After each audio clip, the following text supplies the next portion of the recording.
Now, I've always been comfortable drinking unfiltered water when I'm in the backcountry, so long as a couple of criteria are met.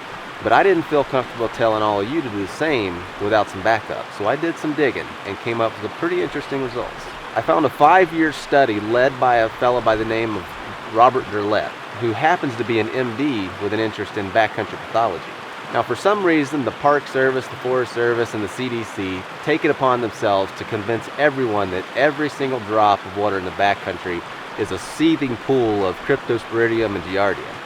Now, that can certainly be the case, as we'll talk about here in a minute, but most often it's not. If you'll follow a few simple rules and apply some common sense, there's perfectly safe and great tasting water in most backcountry and wilderness settings, no treatment necessary.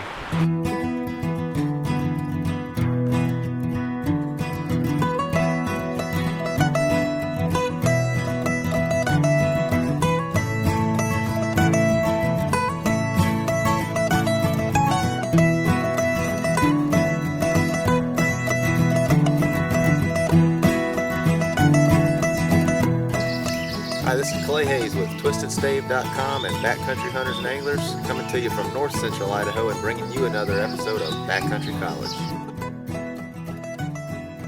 Now, with everything that we do in life, whether it's driving to the grocery store or hiking in the backcountry, we're assuming some level of risk, and drinking water is no different, even if it comes from your tap, as so aptly demonstrated by the roughly 1 million people a year that get sick from drinking tap water. That's right, tap water. Point is, people don't get all up in arms about treating the water that comes out of their tap. So why do they get all tied up about treating perfectly good water in the backcountry? Got me. Truthfully, I'd rather drink water bubbling straight up out of a mountain spring than to trust the municipal water system. Hey, that's just me. Now back to that Derlett study. So what they did was pulled a couple hundred samples of high country water out of the Sierras and related the presence of coliforms to land use. And basically what they found was anywhere that's downstream or associated with cattle grazing is bad news. Actually, they found that 98% of the water samples that they pulled from areas downstream of cattle grazing contain coliforms. They also showed that areas downstream of anywhere where you have heavy people use, established campgrounds, things like that, were a little bit higher risk. Not quite as high as areas downstream of cattle, but still pretty high. In a later popular article, Dr. Derlett goes on to make some recommendations to avoid those areas. That makes sense to me. And then also to get as close to the source as possible. And I would add to avoid areas that are frequented by big game as well. You know, if you have high concentrations of elk. And this system that we've got behind me, this meadow system, is a very good example of that. Meadow systems are magnets for wildlife. And then also you've got potential of having beaver dams like we have right over here. Another no-no. So when deciding whether or not just water is safe to drink, here's your checklist. Number 1, know the country. Now I'm very familiar with this landscape here, and I happen to know that for this one creek that I'm sitting next to, there's no trails up creek from here. There's no established campsites. There's no cattle grazing.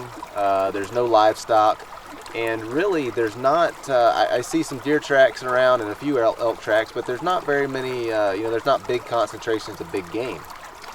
And so, this is just a little small spring-fed creek. It's cold, it's clear, and I would have no problem drinking straight out of this creek. Number 2, get close to the source. The closer you are to the source, the less chance there is for contamination. And you can't be it much closer than this. We got a little hillside spring. Water's coming right out of the ground. Doesn't get much purer than that. Number 3, get high. Hey, we're talking about elevation here. We're trying to get up above all the potential contaminants. Number 4, think cold, clear, and fast. Now, I don't really have anything good to back that recommendation up, other than it's the opposite of stagnant, warm, and murky. And so to wrap things up, just follow those guidelines and you can find some perfectly safe and great tasting water in the backcountry, no filtering necessary. Yeah, I do a lot of hunting in cattle country as well, where you just can't get away from them. You can't get above them, and a lot of times you can't find a spring. And in situations like that, it's always a good idea to have something with you to filter your water or to treat it somehow. I always carry that bot with me, and so I can boil it if I need to, and that's always your safest bet, is to boil the water. All you got to do is bring it to a rolling boil. On the market, there's all sorts of options, anything from water treatment tablets, chlorine tablets, iodine, stuff like that, which makes your water taste pretty nasty. To Steripens, which use a UV light to kill any the contaminants in there, but those things run on batteries. Right up to filter straws and base camp units, which are really nice because with base camp units, you can fill that thing up, let it filter for a couple hours, and then you've got a couple of liters of nice fresh water to use around camp or carry with you when you're in the field. There's all sorts of stuff to choose from, so just pick whatever works best for you. We'll see you next time.